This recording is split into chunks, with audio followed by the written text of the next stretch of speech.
सरकारी नौकरी। Now students, you are attending the live class of NIVM. Now we have to go through the vocab part. Word power. As you know, when we make our when we make our vocab strong, our English will be not very difficult. So now let's see lesson 1.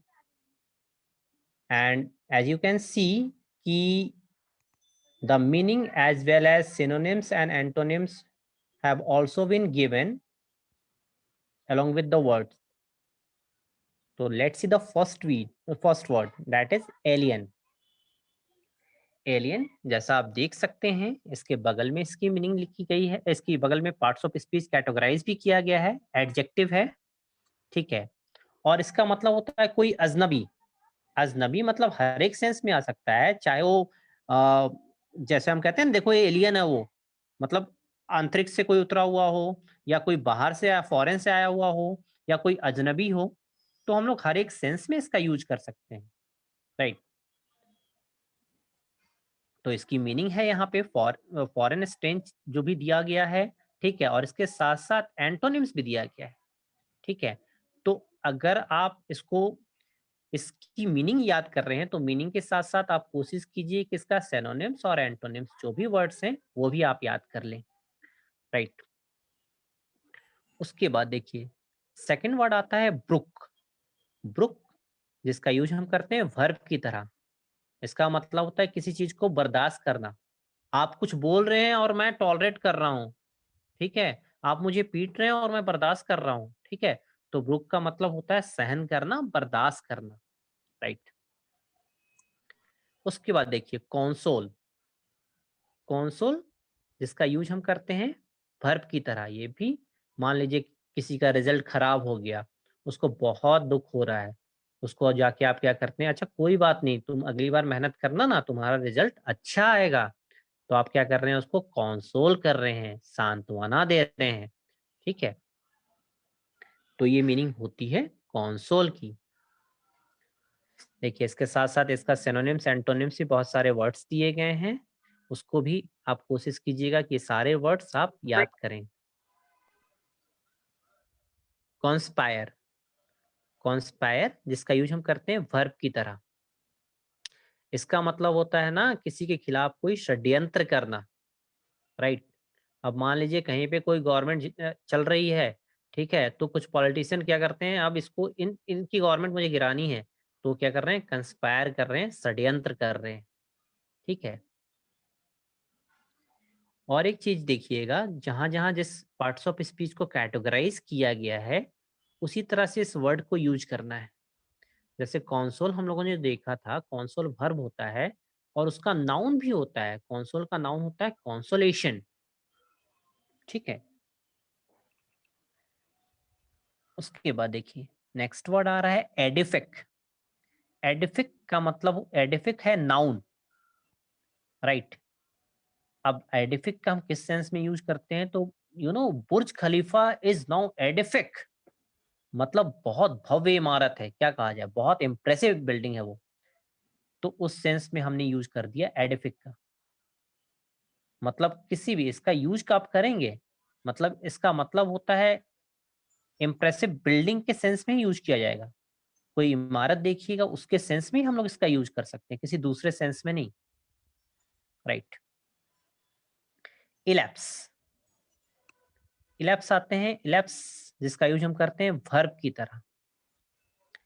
इसका मतलब ये होता है कि किसी भी समय कोई बीत जाता है, लैप्स कर जाता है, उस सेंस में हम यूज करते हैं इलैप्स का। जैसे मान लीजिए कि आपको फीस जमा करना है 15 तारीख को और डेट हो गया 20, तब तो फाइन लग जाएगा भाई। तो ये समय बीत गया, राइट, और मुझे आई हैव टू पे फाइन। इलैप्स का यूज करेंगे वहां पे, राइट।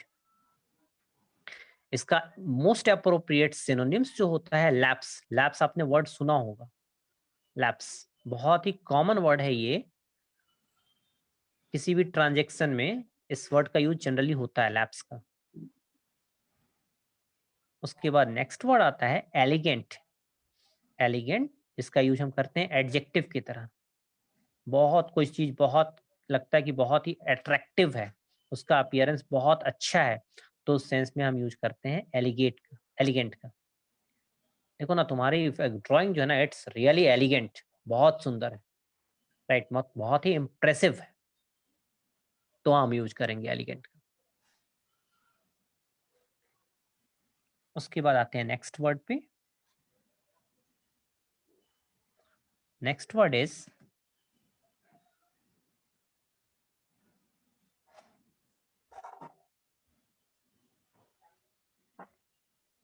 एक्सप्लॉइट। देखिए, एक्सप्लॉइट ना एक वर्ब भी होता है और एक नाउन भी होता है, ठीक है, दोनों आप समझ जाइए। यहाँ पे जो वर्ड दिया हुआ है वो नाउन है, ठीक है। किसी का कोई भी अचीवमेंट होता है, कोई ऐसा काम करता है ना, लगता है कि बहुत ही जो अनबिलीवेबल था वैसा काम उसने कर दिया, तो उसको हम कहते हैं एक्सप्लॉइट, ठीक है। अरे इतना कमजोर स्टूडेंट है, एक बार में बैंकिंग क्वालिफाई कर गया ये, इट्स इज ये एक्सप्लॉइट, इस सेंस में हम यूज करेंगे अचीवमेंट। दूसरा जो मैंने बताया एक्सप्लॉइट, जिसका यूज हम करते हैं वर्ब की तरह। इसका मतलब होता है ना कि मान लीजिए, देखो ना, ये लड़का जो है ना, बच्चा, इसको इससे होटल में काम करवाया जा रहा है, इससे कितने 12 से 16 घंटे से काम कराया जाता है, और इसे पैसे भी बहुत कम दिए जाते हैं। तो वहाँ पे क्या कर रहा है मैनेजर, उसका एक्सप्लॉइट कर रहा है। एक्सप्लॉइट का मतलब होता है शोषण करना, ठीक है, शोषण करना, जो वर्ब की तरह हम यूज करते हैं, लेकिन यहाँ पे ये नाउन है। उसके बाद देखिए इम्परेटिव। इम्परेटिव जो कि एडजेक्टिव है पार्ट्स ऑफ स्पीच में। तुम ना अभी आके मुझसे मिलोगे, इट्स इम्परेटिव, बहुत अर्जेंट है। हम लोगों ने एक इम्परेटिव मीटिंग अभी रखी हुई है, ठीक है, and you have to meet me, right. इसका मतलब होता है बहुत ही अर्जेंट, बहुत इंपॉर्टेंट। उसके बाद देखिए नेक्स्ट वर्ड आता है लिगेसी। लिगेसी जिसका यूज हम करते हैं नाउन की तरह, राइट। अब देखिए इसका यूज हमें कैसे करना है। अब बोलते हैं, देखो ना, मुकेश अंबानी के पास तो बहुत प्रॉपर्टी है, राइट, और तो कैसे उन्होंने बनाया है, उन्होंने तो बनाया ही, लेकिन इनको कुछ प्रॉपर्टी इनके एंसेस्टर से, इनके फादर से भी मिली। मतलब ऐसी कोई भी प्रॉपर्टी जो रिलेटेड होती है उनके फादर से या फोर फादर से, उसे हम कहते हैं लीगेसी, राइट। उसके बाद नेक्स्ट वर्ड पे आते हैं हम, लर्क। लर्क जिसका यूज हम करते हैं वर्ब की तरह। अब कल क्या हुआ कि एक आदमी ऐसा था जो बैंक से पैसे निकाल के जा रहा था, और क्या हुआ, कुछ लोगों ने ना उस पे अटैक करके उससे पैसे छीन लिए। तो उन लोगों को पता कैसे था, तो लोग ना पहले से घात लगा के बैठे हुए थे, मतलब छिप के बैठे हुए थे, राइट। तो उस सेंस में हम यूज करते हैं लर्क का। उसके बाद नेक्स्ट वर्ड पे आते हैं प्रिमिटिव।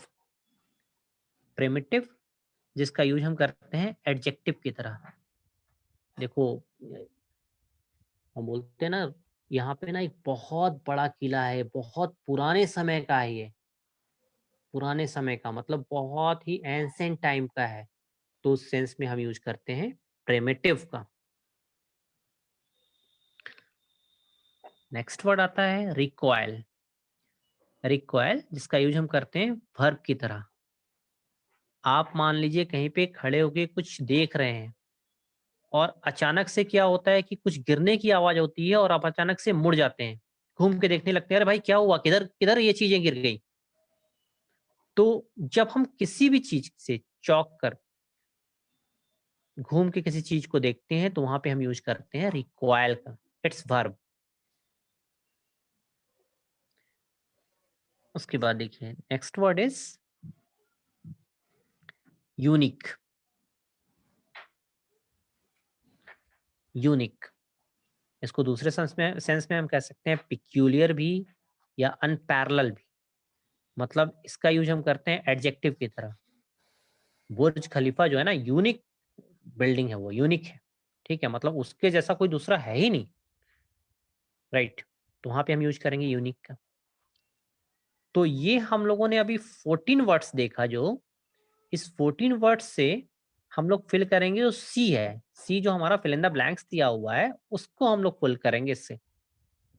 उसके बाद देखिए, 4 यहाँ पे वर्ड दिए हुए हैं अलग से।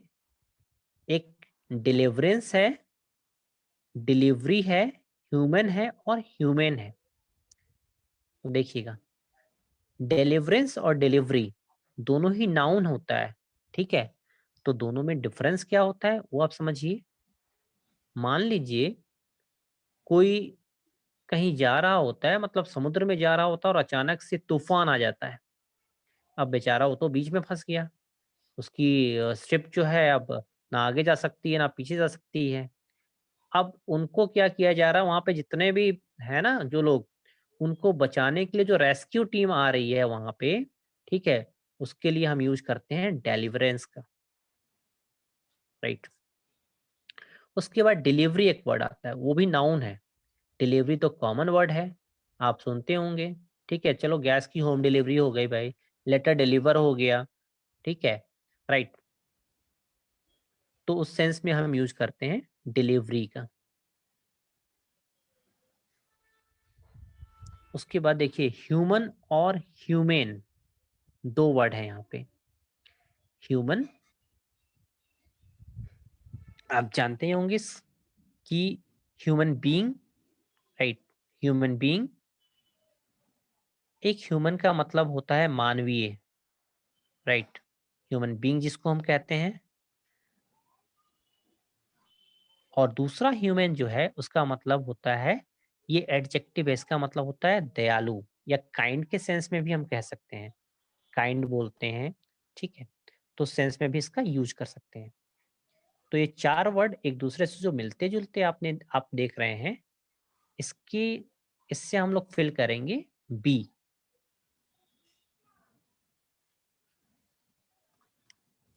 राइट। तो ये सारे वर्ड्स जो हम लोगों ने देखा, इसकी जरूरी है कि इसकी मीनिंग तो आप याद करें ही करें, और इसके साथ साथ इसके एंटोनिम्स सिनोनिम्स जरूर याद कर लीजिएगा। देखिए, अब बी आ रहा है, fill in the blanks with the correct word given from the brackets, right. तो फर्स्ट वर्ड है यहाँ पे, the blank of the mail is district is rather irregular. तो यहाँ पे 2 वर्ड दिया गया है, डिलीवरेंस भी और डिलीवरी भी, राइट। तो चूंकि मेल है तो मेल को हम क्या करते हैं, डिलीवरी करते हैं, ठीक है। तो यहाँ पे सबसे करेक्ट वर्ड होगा डिलीवरी। इस डिस्ट्रिक्ट में जो है ना, वो मेल की डिलीवरी बहुत ही इरेगुलर है। सेकंड है, we belong to a society which tries to ensure blank treatment of animals, ठीक है। तो ब्लैंक ट्रीटमेंट यहाँ पे human Human. Treatment of, human Human. Treatment of, yes, human treatment of animals, any. Human. उसके बाद देखिएगा question number 3, when the shipwrecked sailors saw the airplane they knew that blank was at hand। Shipwrecked sailor ने जो देखा कि airplane को, उन्होंने समझ गया कि अब जो है ना, ये बचाव करने वाली जो पार्टी है, रेस्क्यू करने वाली जो पार्टी है, वो नजदीक ही है। एट हैंड का मतलब होता है नजदीक ही है, एक फ्रेज है वो। यहाँ पे हो जाएगा deliverance, Deliverance. Deliverance. Question number 4 कह रहा है, द एशेस ऑफ, किसी की तरफ से आवाज आ रही है, प्लीज म्यूट कर लीजिएगा। The ashes of a campfire proof that blank week being were not far away, ठीक है। तो यहाँ पे ऐसे क्लियर है कि बीइंग का यूज कर दिया गया, तो यहाँ पे हम यूज करेंगे ह्यूमन का ही, HUMAN,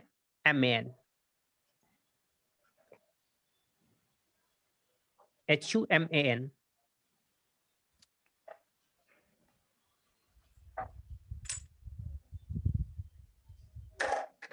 ह्यूमन।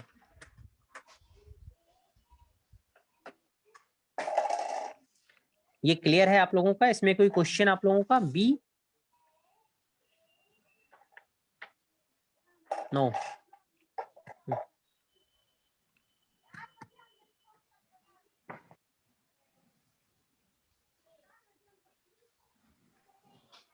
लेट्स सी हम लोगों ने जो 14 वर्ड्स पढ़ा था वो हम लोग इसमें देखते हैं कैसे इसको फिल करेंगे। देखिए, it is blank that you write a letter home as soon as you reach home. अब ये कह रहा है ना, आप जैसे ही घर पहुंचते हैं ना, सॉरी, जैसे ही आप कैंप पहुंचते हैं आपके लिए, आप तुरंत घर पे जो है लेटर लिखिए।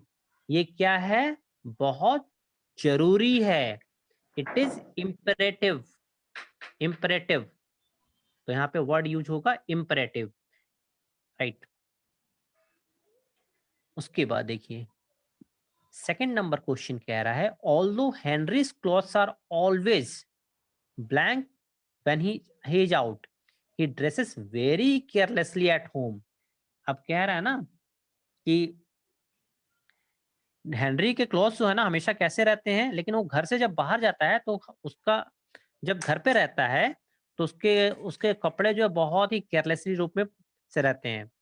ठीक है, तो यहाँ पे although Henry's clothes are always elegant, बहुत ही सुंदर होते हैं, बहुत ही अच्छे होते हैं। उसके बाद थर्ड कह रहा है, highwayman use to blank in the shadow along this very road. जो हाईवे मैन कहने का मतलब ये है, जो रोड के साइड में जो बैठे रहते हैं ना आदमी, उनके बारे में कहा जा रहा है। वो कहते हैं कि हाईवे मैन यूज टू, क्या कहते हैं, लर्क। लर्क मतलब छिपकर घात लगा के बैठे रहते हैं कि कुछ कोई आए और हम जो है अपना काम करें। उसके बाद क्वेश्चन नंबर 4 कह रहा है, why did Bluebeard's wife blank with alarm when she opened the door of forbidden room. जब वो जो है ना ब्लूबर्ड्स वाइफ जो है अचानक से जो रूम खोलती है, ठीक है, तो वो चौंक के, अलार्म से चौंक कर वो वापस पलट के मुड़ती है। तो यहाँ पे अप्रोप्रिएट वर्ड होगा recoil. Question number 5, I have a great deal of studying to do. बहुत पढ़ाई करना है, but I blank myself with the thought that the summer vacation is near. बहुत पढ़ाई करनी है, लेकिन मैं क्या करती हूँ, अपने आप को कॉन्सोल करता हूँ, सांत्वना देता हूँ। ये आकांक्षा, यू राइट, कि समर वैकेशन नजदीक, अब छुट्टी मिलेगी, पढ़ाई से छुट्टी मिलेगी, तो इसलिए कॉन्सोल कर रहे हैं अपने आप को। Now let's see question number 6। This this interesting book describes the daring blank of forest stranger। एक किताब जो है ना, इसमें बहुत सारे वो डेयरिंग डेयरिंग एक्सप्लॉयट, ठीक है, डेयरिंग एक्सप्लॉयट मतलब बहुत ही साहसी कारनामा जो है इसमें भरा हुआ है, एक्सप्लॉयट हो जाएगा इसमें। Put the pastry into the oven and allow 10 minutes to blank before removing it। अब क्या कह रहा है कि यस, राइट, इसमें हम यूज करेंगे लैप्स का। ओवन को 10 मिनट तक छोड़ दो, इसका समय बीत जाएगा तब हटाना है इसको, तो लैप्स का यूज करेंगे इसमें। Question number 8, the members of the junior literary society are in charge of this affair, they will blank no interference from the seniors. तो वो जो है ना, अब क्या कह रहा है कि इंचार्ज है इसके, और वो जो है सीनियर की इंटरफेरेंस को बर्दाश्त नहीं करेंगे, मतलब दे विल ब्रुक। 9 में, a few discontented people met in the abandoned house। कुछ जो सेटिस्फाइड पर्सन नहीं थे ना, वो एक अबैंडन हाउस में, मतलब जो बिल्कुल ही निर्जन जगह पे था, उस जगह पे मिले अगेंस्ट द गवर्नमेंट। तो क्या करने के लिए? टू कंस्पायर करने के लिए, षड्यंत्र रचने के लिए, टू कंस्पायर। 10 नंबर।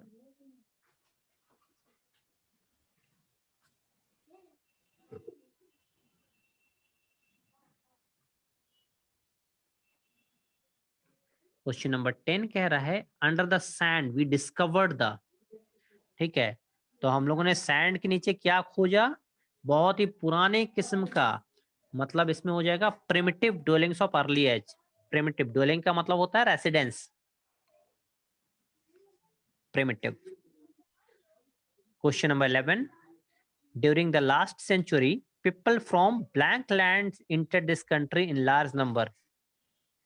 कह रहा है कि लास्ट सेंचुरी में जो दूसरे जगह के लोग थे वो इस जगह पे आए, इस कंट्री में आए। तो people from alien land, alien।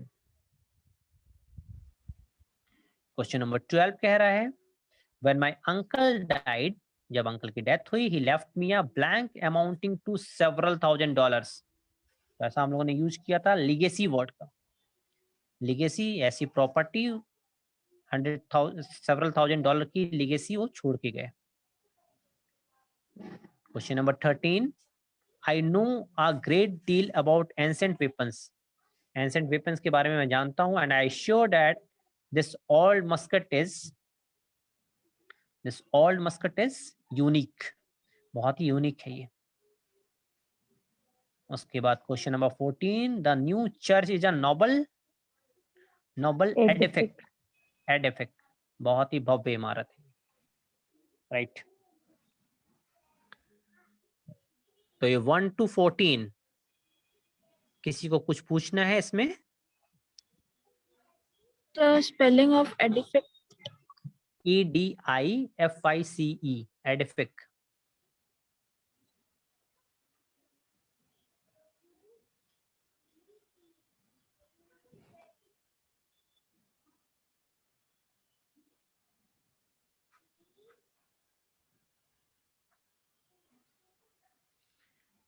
और एनी अदर क्वेश्चन?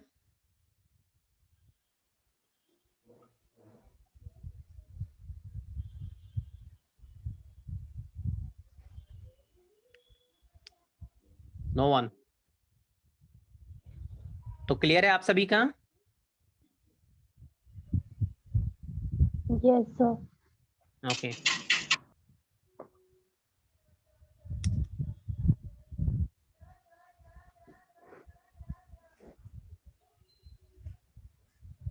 किन्हीं को कुछ पूछना है?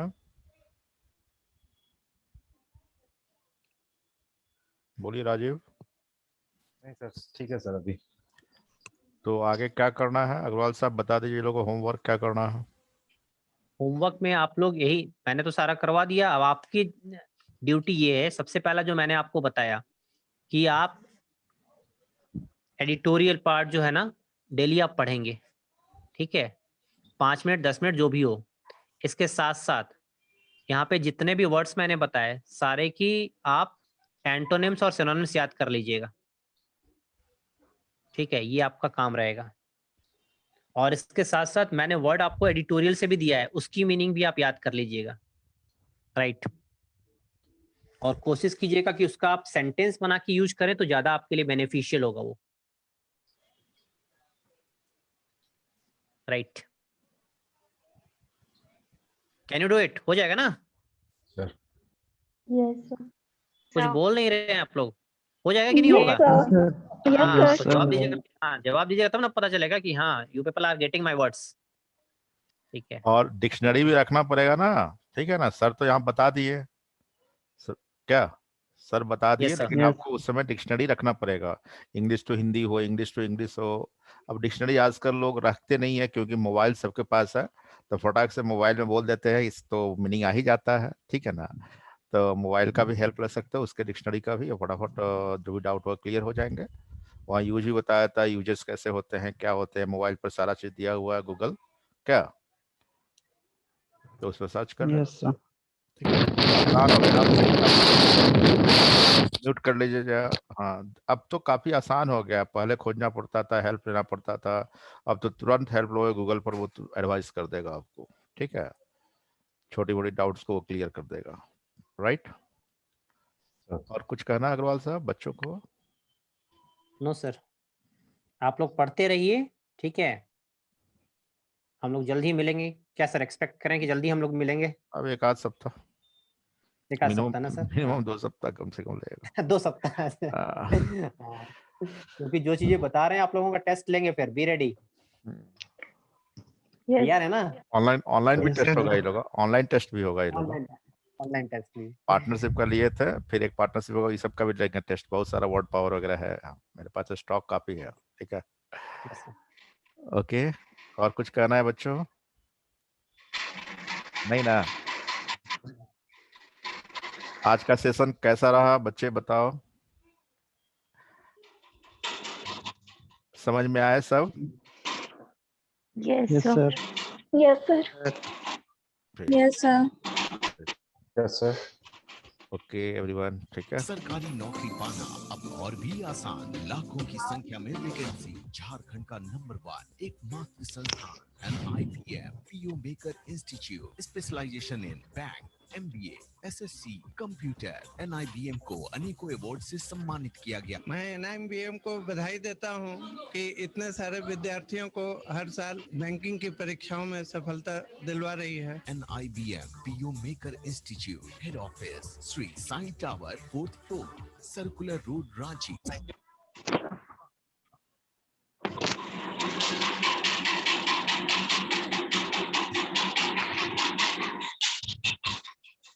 ठीक है, तो नेक्स्ट क्लास से फिर मिलते हैं हम लोग। अभी एंड करता हूँ आज का class. Okay, thank you Yes, sir. Thank you, sir. All student, stay home and stay safe.